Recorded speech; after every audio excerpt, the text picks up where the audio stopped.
করলে আমাদের পণ্যের উপরে যে শুল্ক আসবে তাতে আমাদের পণ্যের দাম আমেরিকার বাজারে বাইরে যাবে, বিক্রি কম হবে।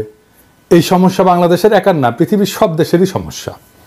তবে এই সমস্যা আমাদের জন্য না যত বড়, তার চাইতে বেশি বড় আমেরিকান নিজেদের জন্যই।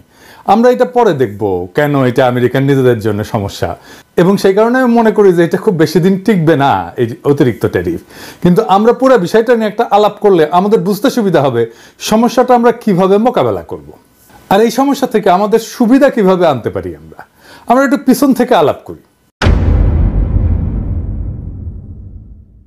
প্রেসিডেন্ট ইউনূস ক্ষমতা নেওয়ার পরে ইউরোপে একটা কথা বলছিলেন, সেটা হইতেছে গত 15 বছরে অর্থনৈতিক প্রবৃদ্ধির নামে হাসিনা সরকার যা বলছে সব মিথ্যা এবং বানোয়াট। অনেকে মনে করছিল এটা নতুন কি, সব সরকার তার আগের সরকার নিয়ে সব সময় খারাপ কথা বলে, তো প্রফেসর ইউনূসও বলিছে। প্রফেসর ইউনূসও তার ব্যতিক্রম না, কিন্তু আসল বিষয়টা একদম আলাদা। উনি এই কথাটা বলছিলেন ওয়ার্ল্ড ইকোনমিক ফোরামে। ওয়ার্ল্ড ইকোনমিক ফোরামে আলোচনা হওয়া মানে বৈশ্বিক নেতারা সেই বিষয়টাকে গুরুত্বপূর্ণ বলে মনে করছেন। এর ফলে আন্তর্জাতিক মহলে সেই বিষয় নিয়ে সচেতনতা বৃদ্ধি পায়। এবং এই কথাটা বইলা প্রফেসর ইউনূস যে কত বড় একটা উপকার করছেন সেটা আমরা একটু পরে দেখতেছি। আমরা ব্যাপারটা একটু বুঝে দেখি যে কেন উনি বলছেন যে উন্নয়নের গল্পটা ভুয়া। হাসিনা এবং তার দোসররা যে কারণে এই যে মিথ্যা উন্নয়নের বয়ান ছাপাইছিল, এটার কারণটা হচ্ছে অর্থনীতি এমন একটা বিষয় যেটা একদম সত্য একদম মিথ্যা এরকম কোনো বিষয় না। তাই এমন একটা বিজ্ঞান বা দর্শন যেটা দিয়া আসলে সীমিত রিসোর্স কিভাবে ব্যবহার করলে মানুষের এবং দেশের আনলিমিটেড প্রয়োজন মেটানো যায়, সেইটাই হইতেছে অর্থনীতি। অর্থনীতির একটা ফ্লেক্সিবিলিটি আছে। হাসিনার অর্থনীতির এই ফ্লেক্সিবিলিটির সুযোগ নিয়ে একটা বয়ান তৈরি করছিল যে 2026 সালে দেশটা একটা মধ্যম আয়ের দেশে উন্নীত হবে। তার জন্য যত রকম মিথ্যা তথ্য দেওয়া প্রয়োজন তাই সে করছে। যেমন অর্থনীতির প্রবৃদ্ধির হার এবং ফুলায় বাবায় জিডিপির বিশাল আকার তৈরি করছে। ফলে যা হয়েছে, দেশে প্রচুর পরিমাণে অর্থ বিনিয়োগ করছে আন্তর্জাতিক দাতা দেশ। হাসিনার তার দোসররা বেশিরভাগ লুট করে পাচার করছে, আর ঋণের বিশাল বোঝা চাপাই দিছে জনগণের মাথায়। এই পুরা কাজ ইন্ডিয়া করাইছে, মানে হাসিনাকে দিয়া। যার কারণে দেখবেন ইন্ডিয়ার অনেক বড় বড় প্রতিশ্রুতি সত্ত্বেও শেষ পর্যন্ত চায়নার কাছে যে হাত পাতিছিল হাসিনা পলানোর আগে। কিন্তু চায়না ততদিনে বুঝে গেছিল যে এর মধ্যে শুভঙ্করের ফাঁকি আছে। তাহলে 2026-এর গুরুত্ব কোথায় এবং প্রফেসর ইউনূস কিভাবে দেশকে রক্ষা করতে চাইছেন, ওই যে ওয়ার্ল্ড ইকোনমিক ফোরামে যে কথাটা বলে আসছিলেন সেইটা একটু মিলাই দেখি। এবার 2026-এ আমরা স্বল্প আয়ের দেশ থেকে মধ্যম আয়ের দেশ হইলে দুইটা ঘটনা ঘটবে। এক, আন্তর্জাতিক দাতা সংস্থা আমাদের দেশে অর্থের বরাদ্দ কমাই দেবে, তাতে 4 কোটি মানুষের জীবনযাত্রার মান বিপন্ন হবে। সরকার এইসব মানুষের জন্য বরাদ্দ যে ভাতা দিত সেটা দিতে হিমশিম খাবে। সামগ্রিকভাবে অবকাঠামো উন্নয়ন মারাত্মকভাবে বাধাগ্রস্ত হবে। সরকার একটা বড় ধরনের চাপের মুখে পড়বে। আর ইন্ডিয়া একটা সুবিধাজনক অবস্থানে থাকবে, কারণ সে তার মতো ব্ল্যাকমেল করতে পারবে। এই জন্যই প্রফেসর ইউনূসের সাম্প্রতিক চায়না সফরের সাফল্য দেশের জন্য খুব গুরুত্বপূর্ণ ছিল, বাংলাদেশের কাউন্টার ব্যালেন্স করার জন্য, যেন ইন্ডিয়া ওই সময়কার সুবিধাটা না নিতে পারে। আর 2 নম্বর হচ্ছে মধ্যম আয়ের দেশ হইলে ইউরোপিয়ান ইউনিয়নে আমাদের গার্মেন্টসের রপ্তানি একটা বড় ঝুঁকির মধ্যে পড়বে। আর এই সময় সবচেয়ে বেশি লাভ হবে ইন্ডিয়ার। কেন, একটু বুঝাই বলি। ইউরোপিয়ান ইউনিয়ন আমাদের গার্মেন্টসের সবচেয়ে বড় বাজার। উৎপাদিত পণ্যের প্রায় 51% ওরা কেনে। 2026-এর পর থেকে এইসব পণ্যের উপরে শুল্ক আরোপিত হবে, ওই যে হাসিনার স্বল্পোন্নত দেশে যাওয়ার জন্য। এই অল্প সময়ের মধ্যে আমরা কি আন্তর্জাতিক বাজারে প্রতিযোগিতার সক্ষমতা অর্জন করতে পারবো? যদি না পারি তাহলে বাজার হারাবো ইন্ডিয়া আর ভিয়েতনামের কাছে। ইন্ডিয়া সেজন্য খুব খুশি। এর ফলে আমাদের যে রিজার্ভ, বৈদেশিক মুদ্রার যে রিজার্ভ, এর উপরে চাপ বাড়বে। আর সবচেয়ে খারাপ বিষয় হচ্ছে হাসিনা যে ঋণটা করে গেছে সেটা তো আমাদের শোধ করতে হবে। সেই শোধটা আমরা ভালোভাবে হয়তো করতে পারবো না। আন্তর্জাতিক বিনিয়োগ হুমকির মুখে পড়বে। সামগ্রিকভাবে অর্থনীতি ভেঙে পড়ার একটা সম্ভাবনা আছে। এইরকম একটা সময় বিএনপি ক্ষমতা নিতে যাইতেছে, কিরকম বেকুব দেখেন। যাই হোক, ইউরোপিয়ান আরেকটা স্কিম আছে স্বল্পোন্নত দেশগুলোর জন্য, স্পেসিফিক্যালি গার্মেন্টসের জন্য। সেটা হইলো বর্তমানে আমরা বিদেশ থেকে কাপড় আমদানি করে দেশে প্রক্রিয়াজাত করে গার্মেন্টস রপ্তানি করতে পারি শুল্কমুক্তভাবে। এই সুবিধা থাকবে না, অর্থাৎ কাঁচা মাল থেকে সুতা, তারপর সুতা থেকে কাপড় তৈরি করতে হয়, সেই কাপড় থেকে প্রক্রিয়াজাত করে শুল্ক সহ গার্মেন্টস রপ্তানি করতে হবে। এই জন্যে বড় বড় ফ্যাক্টরি ছাড়া মাঝারি ফ্যাক্টরিগুলো নাই হয়ে যাবে, ছোট ফ্যাক্টরিগুলো। অল্প সময় আমরা এই সক্ষমতা অর্জন করব না যে আমাদের পণ্যের দাম বাড়বে কিন্তু আমরা প্রতিযোগিতামূলক থাকবো। ব্যাংকগুলো বিপদে পড়বে, লক্ষ লক্ষ মা বোনেরা বেকার হয়ে যাবে, তাদের উপরে নির্ভর করে তাদের পরিবার। হাসিনার লোভ, নির্বুদ্ধিতা আর তার পরিকল্পিত দুঃশাসনের ফল আমাদের এইভাবে ভোগ করতে হবে। তারপরে অনেকে বলে আগেই ভালো ছিলাম, কি দুর্ভাগ্য আমাদের। অন্যদিকে প্রফেসর ইউনূস একজন পণ্ডিত ব্যক্তি, ভিশনারি নেতা এবং কল্যাণকামী মানুষ। উনি চেষ্টা করছেন যেন দেশের মানুষ এই বিপদের হাত থেকে রক্ষা পায়। যদি পারেন তাহলে উনি একমাত্র পারবেন, অথচ আমরা এতই নির্বোধ যে দাঁত থাকতে দাঁতের মর্যাদা বুঝতে পারতেছি না। উনারে কত তাড়াতাড়ি ইন্ডিয়ার প্রেসক্রিপশনে হটাই দিতে পারি, মানে উনারা হটাই দিলে ইন্ডিয়ার যে কত লাভ হিসাব করা যাবে না। এখন তাহলে দেখি এই যে আর একজনের পাশে আঙ্গুল দেওয়া ইন্ডিয়ার, এর ভবিষ্যৎটা কি এটা একটু দেখেন। ভারতের প্রধানমন্ত্রী নরেন্দ্র মোদীকে বন্ধু হিসেবে পরিচয় করিয়ে দিয়েছিলেন মার্কিন প্রেসিডেন্ট ডোনাল্ড ট্রাম্প। সে গল্প প্রায়ই তুলে ধরেন মোদী ও তার কর্মী সমর্থকরা। তবে বন্ধুত্বের গল্প ধোপে টিকল না এবার। ভারতীয় পণ্যের উপর শুল্ক বসাতে তিল পরিমাণ ছাড় দেননি ট্রাম্প। ভারতের অন্যায্য শুল্ক নীতির কড়া সমালোচনা করে দেশটির পণ্যের উপর প্রতিশোধমূলক শুল্ক আরোপের ঘোষণা দিয়েছেন তিনি। ট্রাম্প ঘোষিত শুল্ক মুক্তি দিবসের পরিকল্পনা অনুযায়ী 2 এপ্রিল এ শুল্ক আরোপ করার তথ্য নিশ্চিত করেছেন হোয়াইট হাউসের মুখপাত্র ক্যারোলাইন লেভিট। পাল্টাপাল্টি শুল্কের ক্ষেত্রে কাউকে কোনো ছাড় দেওয়া হবে না বলেও জানান তিনি। ভারত যুক্তরাষ্ট্রের পণ্য আমদানির ক্ষেত্রে 100% পর্যন্ত শুল্ক আরোপ করে রেখেছে। অন্যায্য বাণিজ্য রীতিনীতি বন্ধ হওয়া প্রয়োজন, তাই এরই অংশ হিসেবে ভারতীয় পণ্য আমদানির ক্ষেত্রেও এখন 100% পর্যন্ত শুল্ক আরোপ করবে যুক্তরাষ্ট্র। এই বিষয়ে ট্রাম্প দৃঢ় প্রতিজ্ঞ।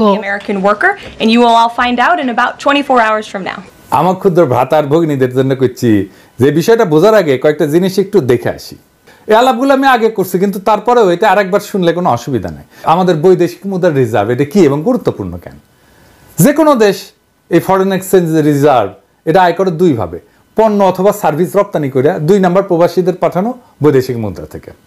এই ফরেন এক্সচেঞ্জ রিজার্ভের 1 নাম্বার দেশ হইতেছে চায়না, তার পরিমাণ হইতেছে $3.5 ট্রিলিয়ন। 4 নম্বরে আছে ইন্ডিয়া, যার পরিমাণ $640 বিলিয়ন। আর আমরা আছি 58 নম্বরে, এর পরিমাণ হচ্ছে $27 বিলিয়ন। হাসিনার পালানোর সময় এটা ছিল $20 বিলিয়ন। প্রফেসর ইউনূসের টাইমে $7 বিলিয়ন বাড়িছে, 1 মাসে $1 বিলিয়ন করে বাড়িছে, মাশাআল্লাহ। এই ফরেন এক্সচেঞ্জ রিজার্ভ কেন গুরুত্বপূর্ণ? এই বৈদেশিক মুদ্রা দিয়ে আমদানি খরচ মিটাইতে হয়, পাশাপাশি দেশের বিভিন্ন লায়াবিলিটিস থাকে, যেমন ঋণ পরিশোধ করতে হয়, এগুলো দিতে হয়। একটা বিষয় খেয়াল করেন, এত বড় একটা ঋণের বোঝা এবং দেশের খাদ্য জ্বালানি আমদানি করার পরেও দেশের রিজার্ভ বাড়তিছে। এইটার বড় একটা ক্রেডিট হইতেছে প্রবাসী ভাইদের পাঠানো অর্থ। ভুলে গেলে চলবে না যে আপনারা, যাদেরকে আমরা ভালোবাসা রেমিটেন্স যোদ্ধা বলি, আপনারা আগস্ট মাসে হাসিনার জয় বাংলা করার মহানায়কও বটে, এবং সেই সাথে আমাদের দেশকে পৃথিবীর শীর্ষ 10-এর তালিকায় 8 নম্বরে নিয়ে আসার জন্য অনেক ধন্যবাদ। আমরা রেমিটেন্স শাটডাউন করছিলাম, আবার বলছিলাম যে টাইম মতো আবার রেমিটেন্স আসবে, এখন আসছে। এর বড় কারণ হইতেছে প্রফেসর ইউনূস এবং প্রফেসর ইউনূসের উপরে কনফিডেন্স, আর এটার সাথে তো বাংলাদেশ ব্যাংকের দক্ষতা আছেই। সাম্প্রতিক সময় প্রফেসর ইউনূস বলছেন যে প্রত্যেকটা মেডিকেল কলেজের সাথে একটা নার্সিং ইনস্টিটিউট স্থাপন করতে, আমরা যেন স্পেশালাইজড মানব শক্তি বিদেশে রপ্তানি করতে পারি। যদি আমরা সফল হই তাহলে তালিকায় আমরা আরো উপরে উঠে আসব। এবার চলেন আমাদের টপিকে ফিরি। ইন্ডিয়া কিভাবে সামনে পুটু মারা খাবে সেটা একটু দেখি। ওই যে ভিডিওটা আবার একটু দেখে নিন। ভারতের প্রধানমন্ত্রী নরেন্দ্র মোদীকে বন্ধু হিসেবে পরিচয় করিয়ে দিয়েছিলেন মার্কিন প্রেসিডেন্ট ডোনাল্ড ট্রাম্প। সে গল্প প্রায়ই তুলে ধরেন মোদী ও তার কর্মী সমর্থকরা। তবে বন্ধুত্বের গল্প ধোপে টিকল না এবার। ভারতীয় পণ্যের উপর শুল্ক বসাতে তিল পরিমাণ ছাড় দেননি ট্রাম্প। ভারতের অন্যায্য শুল্ক নীতির কড়া সমালোচনা করে দেশটির পণ্যের উপর প্রতিশোধমূলক শুল্ক আরোপের ঘোষণা দিয়েছেন তিনি।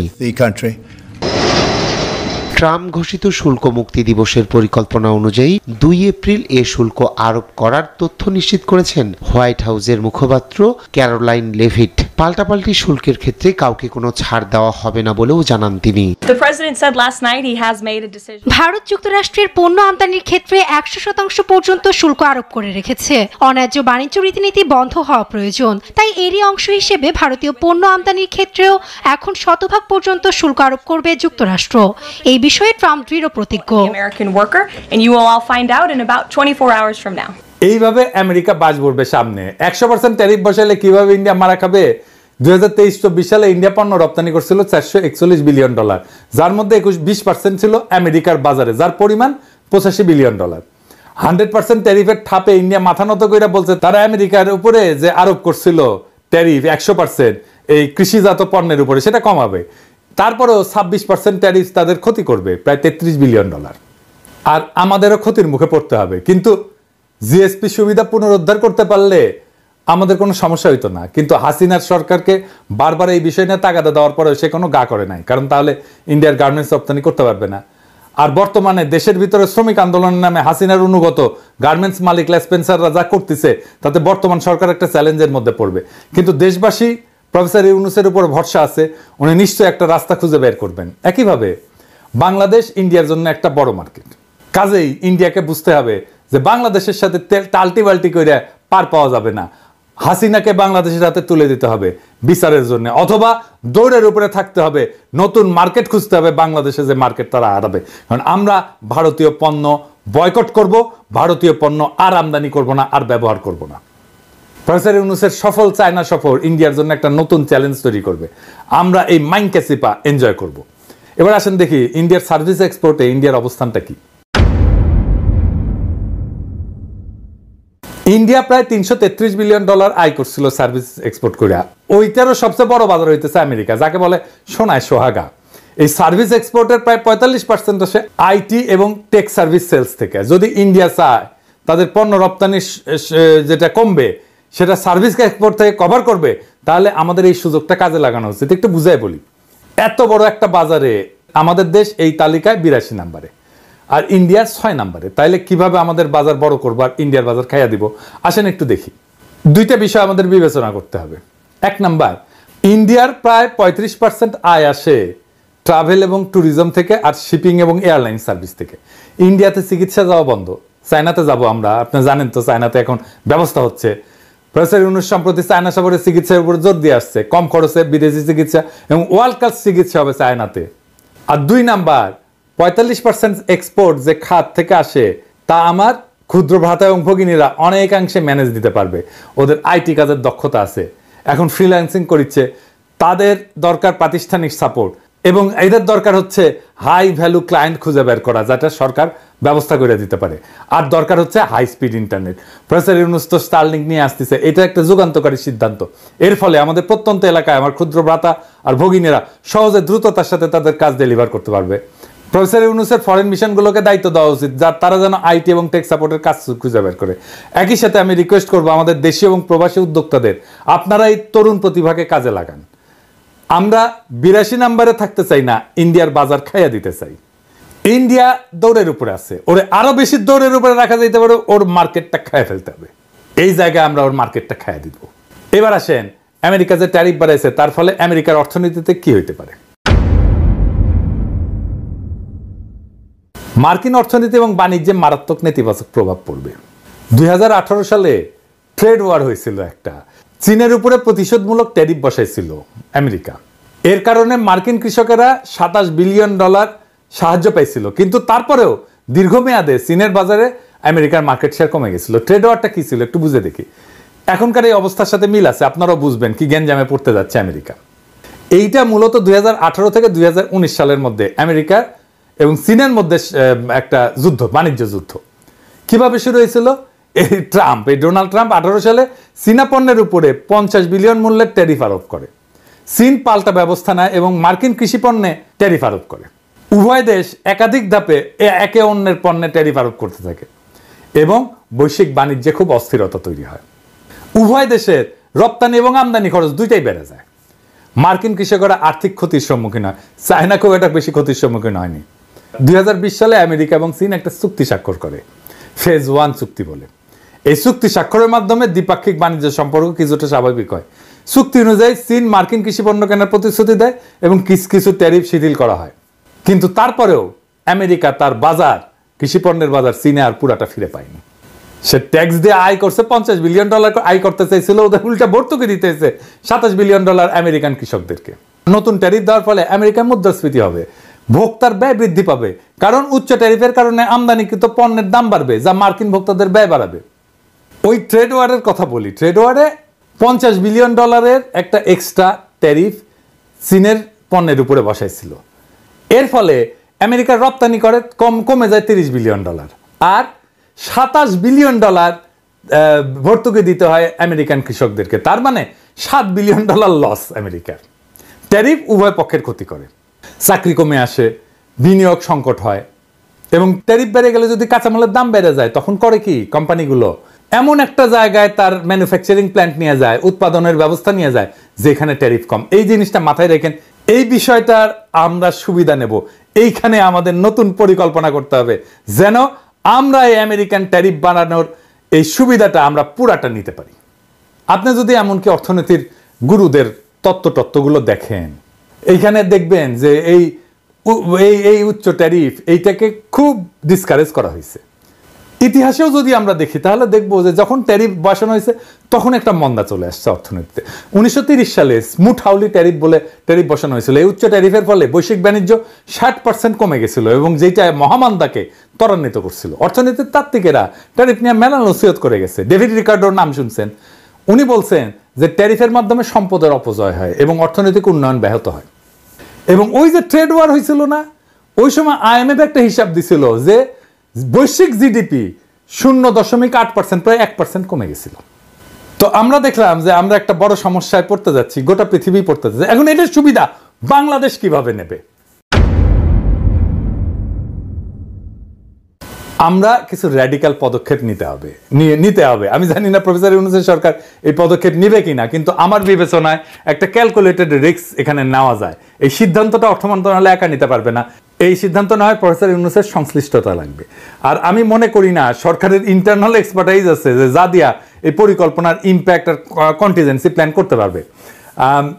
এইটা কিভাবে করা যাবে সেটা আমি পরে বলতেছি, আগে পরিকল্পনাটা শুনেন কিভাবে আমরা এই আমেরিকান ট্যারিফের সুবিধা কাজে লাগায় বাংলাদেশের ইকোনমিকে চাঙ্গা করে দিতে পারি। বাংলাদেশ কাঁচামাল আমদানিতে এবং সব ধরনের রপ্তানিতে ট্যারিফ শূন্য করে দেবে, একদম শূন্য, জিরো ট্যারিফ। এর ফলে কি হবে? স্থানীয় উৎপাদন শিল্প শক্তিশালী হবে, কারণ কাঁচামাল সস্তায় আমদানি করা গেলে উৎপাদন খরচ কমবে। বাংলাদেশের তৈরি পোশাক শিল্প এইটা বিশ্বব্যাপী প্রতিযোগিতামূলক হবে, কারণ ফেব্রিক আমদানিতে ট্যারিফ শূন্য করলে ইউনিট প্রাইস কমে যাবে, প্রায় 15 থেকে 20% কমে যাবে। যেগুলো ফিনিশড পণ্য সেটাতে ট্যারিফ অবর্তিত থাকবে, যেগুলো আমরা আমদানি করব বিদেশি ফিনিশড পণ্য। তাহলে স্থানীয় উৎপাদকেরা বাজারে প্রাধান্য পাবে। রপ্তানিতে যদি শূন্য ট্যারিফ করি, ট্যাক্স শূন্য করে দিই, তাহলে উৎপাদন খরচ কমার পাশাপাশি রপ্তানি আয় বাড়বে। বাংলাদেশের রেডিমেড গার্মেন্টসের রপ্তানি $50 বিলিয়ন মতো, এইটা $100 বিলিয়ন পৌঁছাইতে পারে, দ্বিগুণ হয়ে যেতে পারে।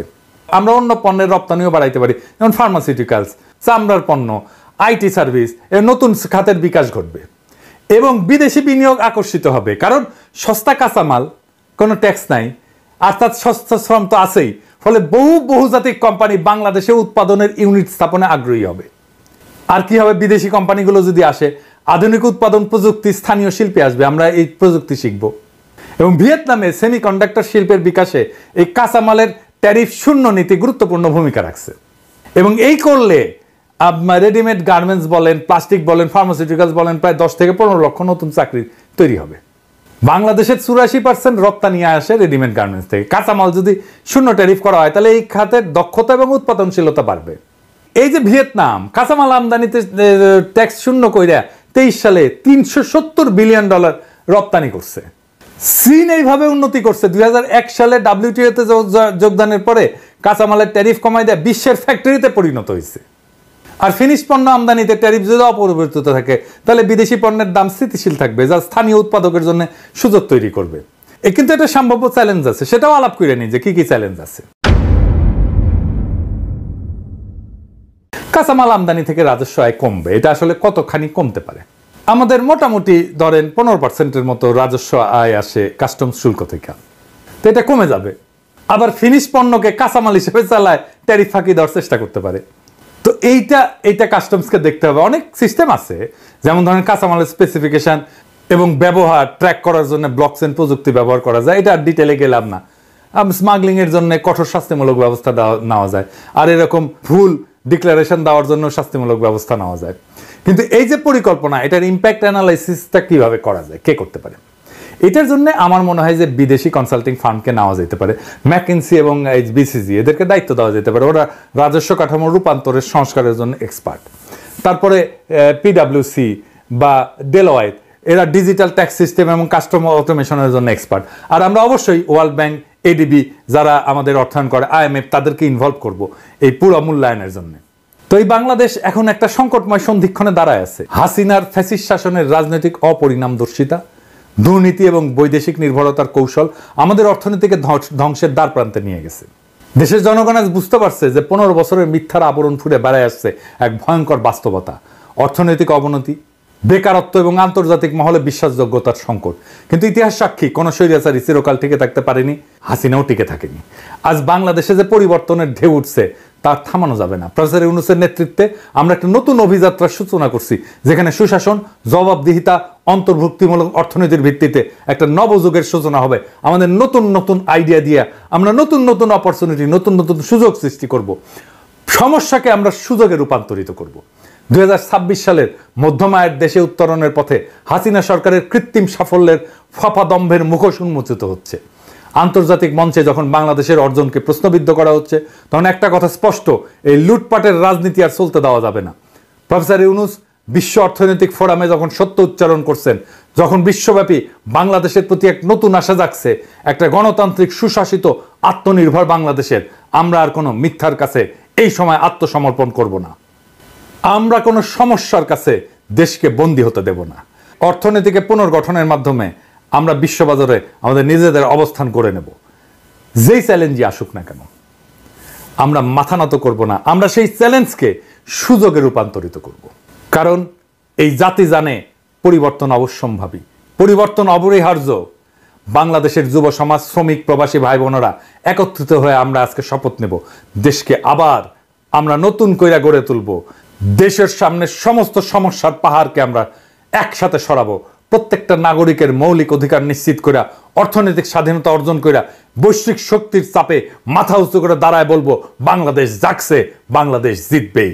আসেন, পরিবর্তনের শপথ নেই, গণতন্ত্র সুশাসনের পতাকা হাতে নিয়ে আমরা বাংলাদেশকে বিশ্ব অর্থনীতির নতুন শক্তি হিসেবে প্রতিষ্ঠিত করব। সময় আসছে সৃজনশীলভাবে নতুন বাংলাদেশ গড়ার। এই যুদ্ধে জয়ী